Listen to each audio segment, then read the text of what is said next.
The career story के विवाद की आग पहुंची जम्मू। जीएमसी के हॉस्टल में दो पक्षों में हुआ विवाद।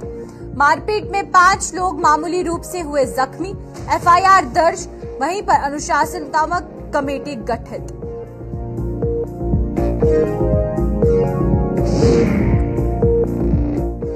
बिना पंचायत घरों के चल रही है कई पंचायतें। पंच सरपंचों के लिए सरदर्द बने पंचायत घर, बुरी तरह से प्रभावित हो रहे पंचायत का कार्य।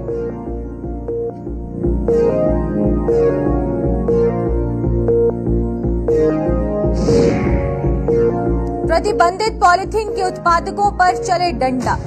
जम्मू पहुंचने वालों के खिलाफ भी हो कार्रवाई। डोगरा फ्रंट ने प्रदर्शन कर प्रशासन को दी सलाह।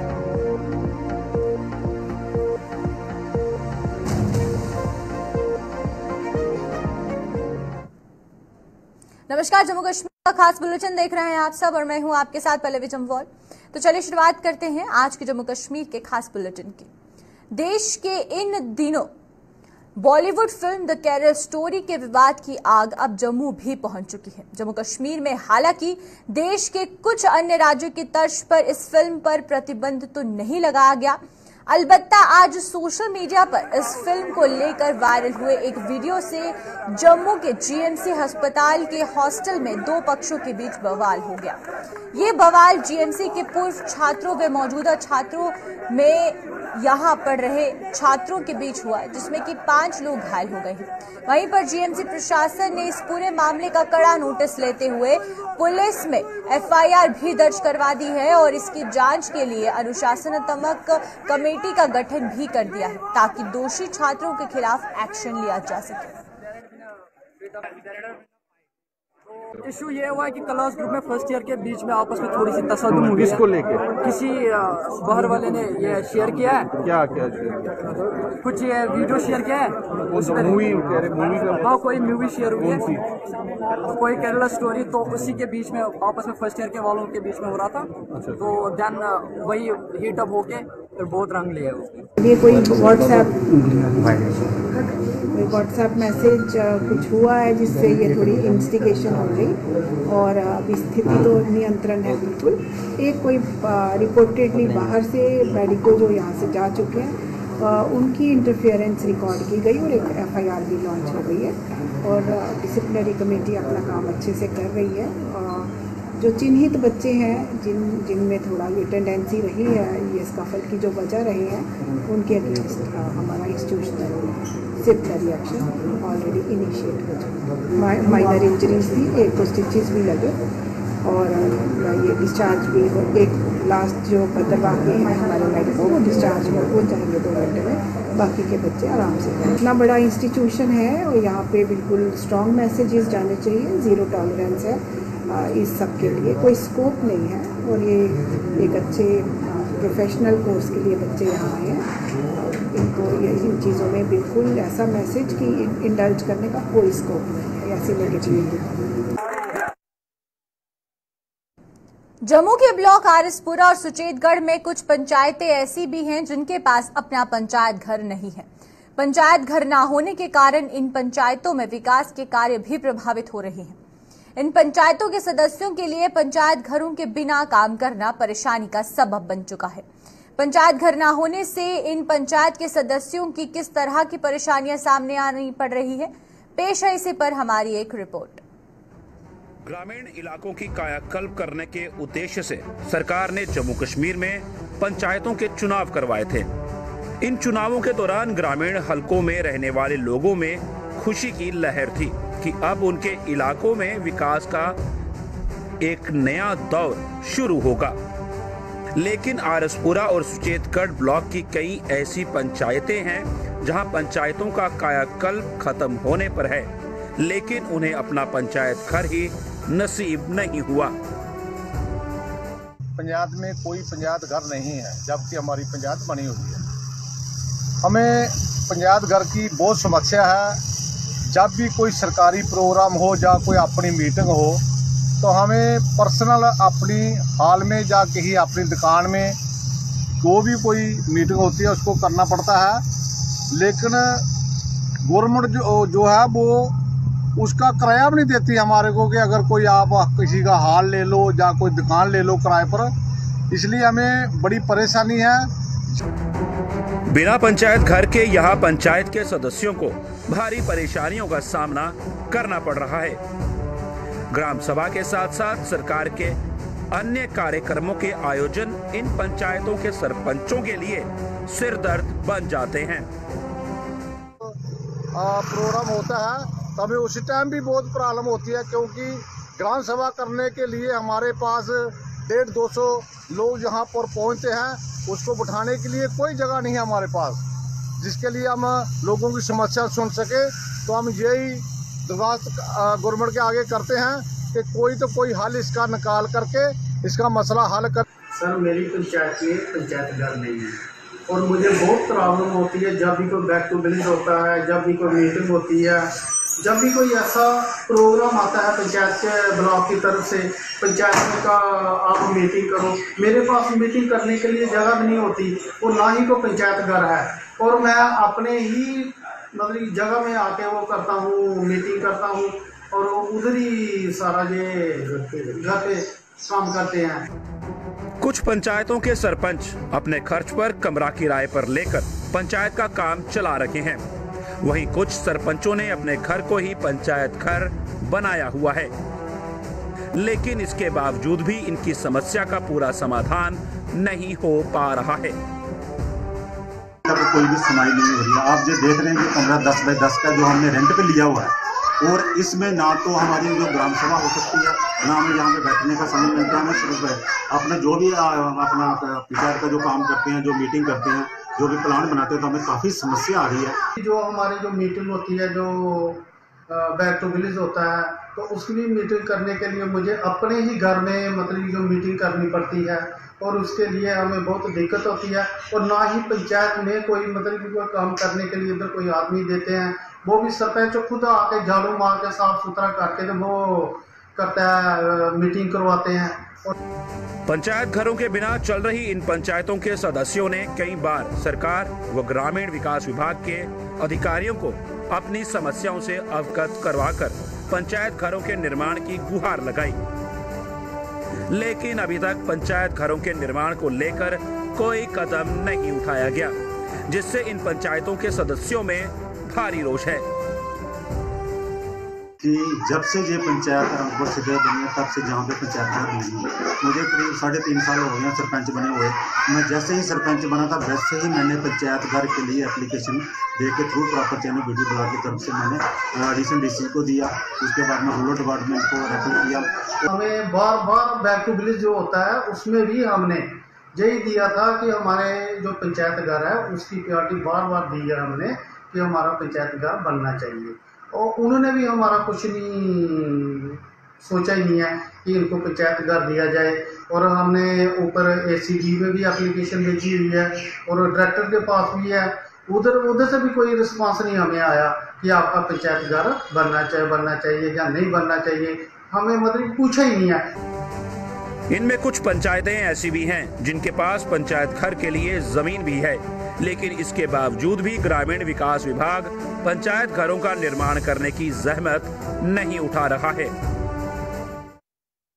हमने वीडियो ब्लॉग की तरफ से वीडियो मैडम ने प्लस तहसीलदार साहब आए थे जहाँ पे, और पटवारी आया था। हमने एक जगह आइडेंटिफाई की हुई है जहाँ पे करीब 3 कनाल लैंड है, वहाँ पे तो बड़ी अच्छी जगह है, वो वीडियो ब्लॉग की तरफ से आइडेंटिफाई की है कि हमने उसके लिए अप्रोच किया है कि डिपार्टमेंट को कि ये जो जगह है ये पंचायत घर के लिए अलॉट किया जाए, कर दी जाए। सरकार ने नई पंचायतों का गठन कर अपनी पीठ तो थपथपा दी है, लेकिन चुने गए नए पंचायतों के सदस्यों के लिए परेशानी खड़ी कर दी है। जिस पंचायत का अपना पंचायत घर नहीं होगा उस पंचायत का कितना विकास होगा, इसका अंदाजा आप खुद लगा सकते हैं।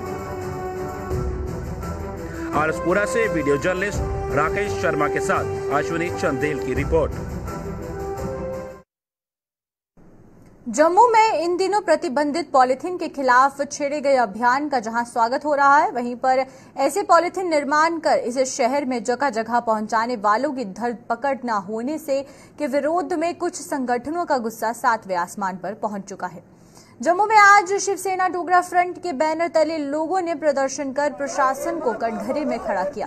फ्रंट ने आरोप लगाया कि प्रतिबंधित पॉलीथीन जम्मू में कैसे पहुंच रहा है, इसकी तह तक जाने के लिए प्रशासन अभी तक कोई कदम नहीं उठा पाया है। मौजूदा समय में सिर्फ रेहड़ी फड़ी वालों को तंग किया जा रहा है, लेकिन ऐसे पॉलीथीन का उत्पाद और बिक्री करने वालों के खिलाफ कोई कार्यवाही नहीं हो रही है।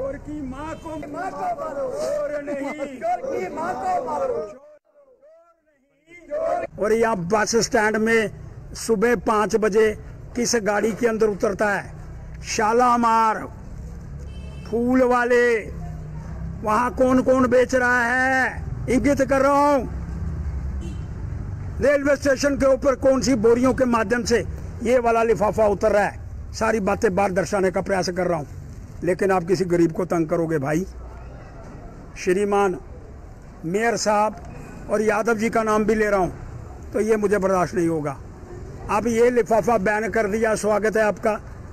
मेयर साहब प्रयास कर रहे हैं और स्वागत है, लेकिन वो बड़ी अंदर जाकर के प्रयास कर रहे हैं, वो भी स्वागत है। लेकिन शरेआम लिफाफा जब उपलब्ध है तो फिर बैन कहाँ है भाई साहब? इसलिए लिफाफे को बैन करने से पहले तो चोर को पकड़ो, चोर की माँ को पकड़ो। अगर आपको वो चोर की माँ नहीं मिलती है, हम मिलकर के आपको बताएंगे ये चोर की माँ है। इस साल हज यात्रा पर जाने वाले डोडा जिले के जायरीन की आज वैक्सीनेशन की प्रक्रिया पूरी कर ली गई। डोडा और डोडा जिले के सब डिवीजन भतरवा में लगाए गए 2 अलग अलग कैंपों में इस जायरीन को इस प्रक्रिया से गुजारा गया। वहीं पर डोडा में लगाए गए कैंप में जिले के डीसी विशेषपाल और विशेषपाल महाजन भी स्वयं मौजूद रहे, जबकि भदरवा में लगे कैंप में प्रशासन की तरफ से तहसीलदार शौकत हयात मौके पर मौजूद रहे।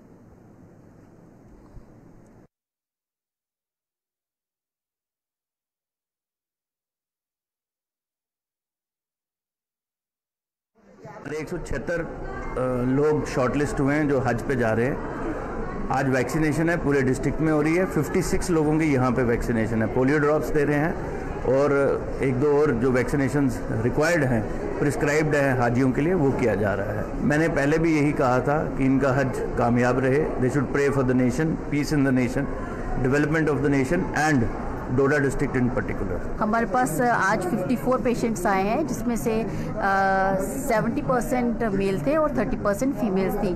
तो फीमेल्स का हमने अलग से वैक्सीनेशन रूम रखा था, बिकॉज फीमेल्स को थोड़ी सी हेजिटेंट भी होती है, हम चाहते भी नहीं है। और मेल्स को हमने बाहर ही इम्यूनाइज किया है, तो उनको वैक्सीन हमने बाहर ही दी है। तो इसमें क्या होता है कि हम 3 तरह की वैक्सीन देते हैं। एक देते हैं मेनिंजाइटिस के लिए, एक पोलियो के लिए देते हैं और तीसरी इन्फ्लुएंजा के लिए देते हैं। आज हमारे पास जो लिस्ट आई है, ये परसों से हमारे पास लिस्ट है। 53 हाजी साहिबान हमारे पास है जो आज हमारे यहाँ से वैक्सीनेशन पूरा करके जा रहे हैं। हाजी साहिबान को मेरी तरफ से मैसेज यही है, एक तो वहाँ जाकर हमारे लिए दुआ करें, अमन के लिए दुआ करें, हमारे इस पूरे एरिया में अमन रहे, खुशी रहे और अच्छा माहौल रहे, और सारे बशत सलामत जाए और बशत सलामत बखैर आफियत वापस भी आ जाए। जम्मू कश्मीर प्रशासन की एमनेस्टी स्कीम का लाभ न लेने वाले लोगों की बत्ती अब धीरे धीरे गुल हो रही है। Jammu power development corporation limited ने उन लोगों के बिजली के कनेक्शन काटना शुरू कर दिए हैं जो स्कीम का लाभ नहीं ले पाए हैं। वहीं पर जम्मू के वार्ड नंबर 8 ओल्ड रिहाड़ी इलाके में पिछले 3-4 दिनों से बत्ती गुल रहने से गुस्साए लोग सड़कों पर उतर आए हैं। ये वही लोग हैं जो एमनेस्टी स्कीम का फायदा नहीं उठा पाए थे और इनके लाखों रुपए के बिल बकाया हैं। इन लोगों के होश अब ठिकाने आ चुके हैं और खास बात यह है कि इन्होंने अब पुराने बिल माफ करने के साथ साथ नए बिल नियमित रूप से भरने की बात कही है।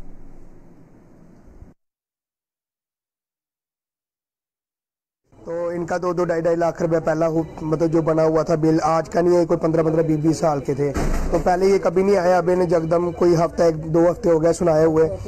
तो इन्होंने ये 2-2.5 लाख का जो इन्होंने 1-1 लाख रुपए बिल किया हुआ, तो कह रहे हैं इंस्टॉलमेंटें जो है अपनी 2।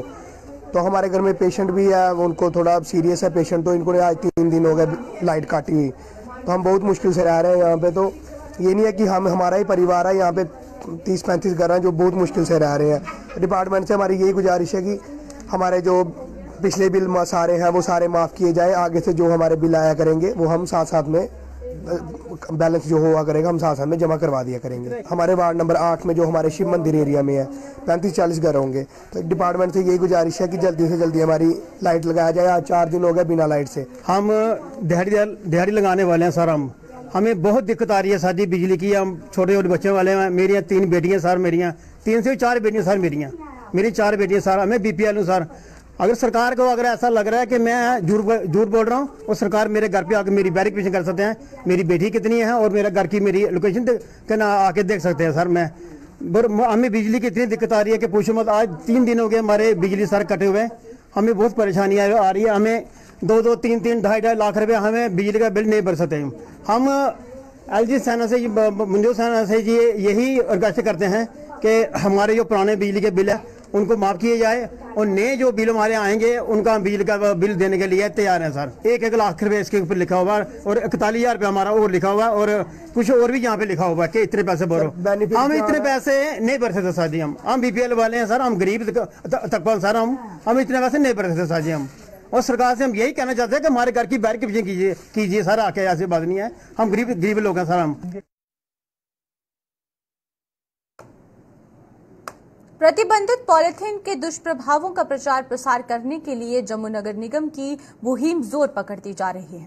इस कड़ी में निगम द्वारा शिक्षण संस्थानों में जागरूकता फैलाई जा रही है और इसके चलते आज जम्मू के SP हायर सेकेंडरी स्कूल में भी जम्मू के मेयर राजेंद्र शर्मा और डिप्टी मेयर बलदेव सिंह बलोरिया की अगुवाई में एक कार्यक्रम का आयोजन किया गया। इसमें मेयर सहित स्कूल के बच्चों ने प्रतिबंधित पॉलिथीन के दुष्प्रभावों पर अपने ज्ञान को उजागर कर समाज के हर वर्ग से इसका उपयोग न करने की अपील की है। जो हमारा कैंपेन है regarding eradication of polythene from our environment and society, उसी अभियान को आगे बढ़ाते हुए SP स्पार्क्स स्कूल में आज आए हैं और यहाँ सभी बच्चे बहुत ही इंथुजियास्टिक हैं and they are very committed to participate in this campaign. और यहाँ का staff member and management they are very eager to have this movement to achieve its goal। तो अब जिस तरीके से हर जगह से सबका सहयोग मिल रहा है और जम्मू म्युनिसिपल कॉरपोरेशन ने जो इनिशिएट किया है पॉलीथीन का बैन, ये पूरे हमारे जम्मू शहर के लिए बहुत ही लाभकारी रहेगा और इसके हमें अच्छे परिणाम आएंगे और जल्द ही हम अपने समाज से पॉलीथीन का यूसेज बंद कर पाएंगे। जम्मू की सबसे बड़ी किराना मंडी वेयरहाउस में एक दुकान में अचानक आग भड़क उठी, जिससे दुकान में रखा सामान जलकर राख हो गया। इस घटना की सूचना मिलते ही दमकल की टीम मौके पर पहुंची और आग पर काबू पाया। वहीं पर व्यापारियों का आरोप है कि मार्केट में स्मार्ट सिटी प्रोजेक्ट के तहत बिछाई गई केबल में अचानक आग लग गई, जो देखते ही देखते दुकान में भी फैल गई। व्यापारियों में बिजली विभाग पर निशाना साधते हुए इसके अधिकारियों पर लापरवाही करने का आरोप लगा है। सुबह 8:30 बजे के करीब जो है जहाँ पे एक जो इन्होंने स्मार्ट सिटी के तहत हमारे केबल बिछाई हुई थी उसमें आग लगी। उसके बाद हमारे जो जहाँ पे जो दुकानदार काम कर रहे हैं उनके लेबर जो अंदर सोए हुए थे, बड़ी मुश्किल से आज उनको जान की जो है जान से बचे हैं। आप जहाँ पे आए हो आप देख सकते हो हमारा जो है करोड़ों रुपए का नुकसान हो चुका है। हम सुबह 8:30-9 बजे से हम जेई को फोन कर रहे हैं, टिल टाइम अभी तक जहाँ पे अवेलेबल नहीं हुए हैं। उनको भी फोन किया है, किसी ने वो उठाते ही नहीं है। मैं आपके माध्यम से गवर्नमेंट से अपील करना चाहूंगा सर, LG सिन्हा जी से कहना चाहूंगा, हम टैक्स देने में हम आगे हैं, बिजली का किराया देने में हम आगे हैं। हमें हमारे जो वेयर उसका जो है किराया जो है बिजली का आज भी 100% है। GST हमारा 100% हम पे कर रहे हैं, रेवेन्यू हम पे कर रहे हैं। लेकिन जब हमारे को इंफ्रास्ट्रक्चर की बात आती है और हमारा जीरो है। आज हमारे जो वेयर हाउस के अंदर जो वारदात हुई है ये बहुत ही दुखद घटना है। अभी तक कोई भी बिजली डिपार्टमेंट से 3 घंटे 3.5 घंटे हो गए, अभी तक कोई नहीं पहुंचा है। मैं आपके माध्यम से उनको बताना चाहूंगा, अगर उनका रवैया यही रहा तो हम अभी कोई आधे घंटे के बाद जो है मार्केट बंद कर देंगे और उसका जो जिम्मेवार होगा PTCL डिपार्टमेंट होगा। और हम आपके माध्यम से उनको ये भी चेताना चाहते हैं, जहां पे जितनी भी लाइनें आपने बिछाई हुई है 2 साल पहले सब की सारी चेंज की जाए, ताकि इन फ्यूचर कोई ऐसा वारदात ना हो। ये आपके माध्यम से हम उनको चेताना चाहते हैं। महिला सशक्तिकरण को लेकर आज उधमपुर में एक रैली का आयोजन किया गया, जिसमें कि बड़ी संख्या में स्कूली छात्रों ने भाग लेकर सभी अभिभावकों को बेटियों को पढ़ाने और उनके सपनों को साकार करने में उनका सहयोग करने की अपील की है। डीडीसी चेयरमैन लालचंद ने इस रैली की शुरुआत करवाई और जिन्होंने कहा कि मौजूदा समय महिलाओं हर क्षेत्र में पुरुषों के साथ कंधे से कंधा मिलाकर काम कर रही हैं, लिहाजा बेटियों को पढ़ाने लिखाने में अभिभावकों को हर संभव योगदान देना चाहिए।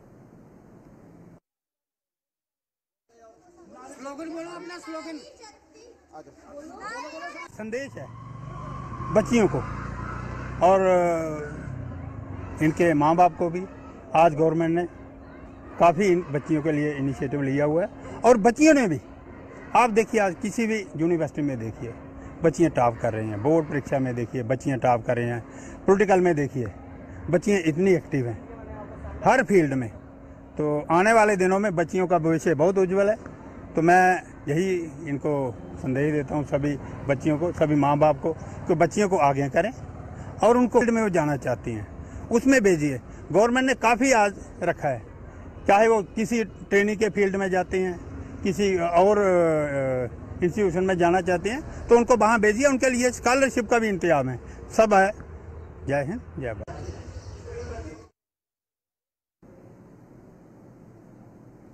गेहूं की कटाई के बाद रामगढ़ में भी किसानों ने खेतों में आग लगाना शुरू कर दिया है।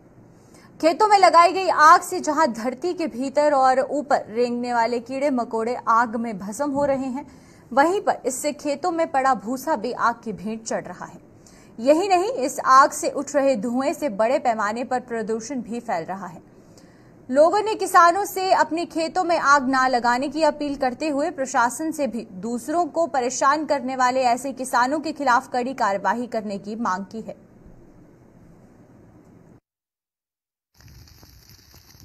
मैं अपील करता हूं सब जिम्मेदारों से कि जो कटाई हुई है उसको आग लगाने की कोशिश ना की जाए, क्योंकि इस आग लगाने से कई जीव जंतु इसमें जल जाते हैं और पोल्यूशन भी इसके साथ बहुत फैलता है। इस कारण, क्योंकि इसको देखते हुए मैं सभी से ये अपील करता हूं और विनती करता हूं कि कोई भी आग लगाने की कोशिश ना करे। और मैं जो आग लगा रहे हैं उनसे भी अपील करता हूं और गवर्नमेंट से भी अपील करता हूं कि इस पर पूरा अंकुश लगाया जाए। किसान भाइयों से अपील करूंगा इस बारे में, क्योंकि ज़्यादातर जो कनक है, गेहूं की फसल है, वो घर आ चुकी है सबके, और जो कटाई मशीनों से की गई है तो मशीनों से जो उसका पीछे का जो हिस्सा है फसल का वो रह गया, और बहुत से किसान जो है अभी उसको आग लगा रहे हैं।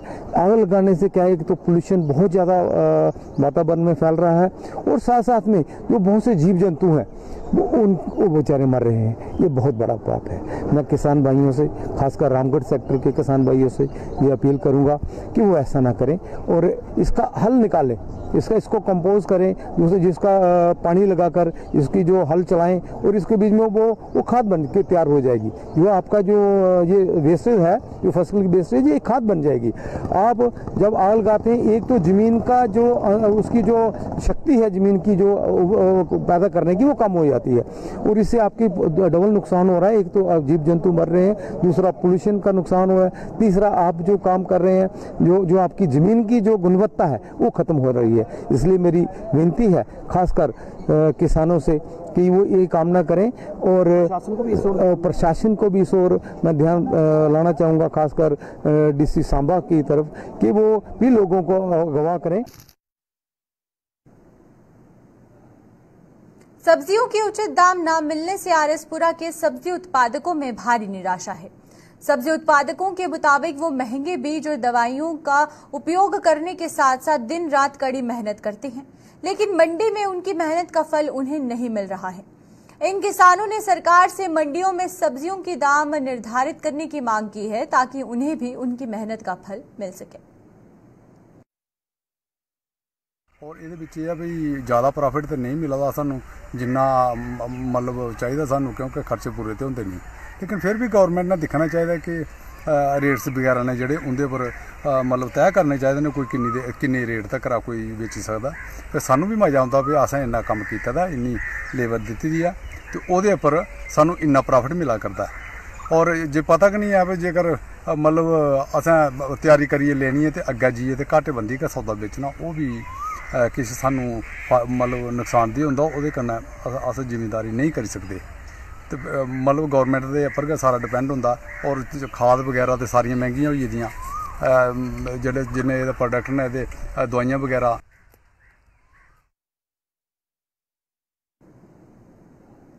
तो चलिए अब तक के जम्मू कश्मीर के खास बुलेटिन में फिलहाल इतना ही। मुझे दीजिए इजाजत। नमस्कार।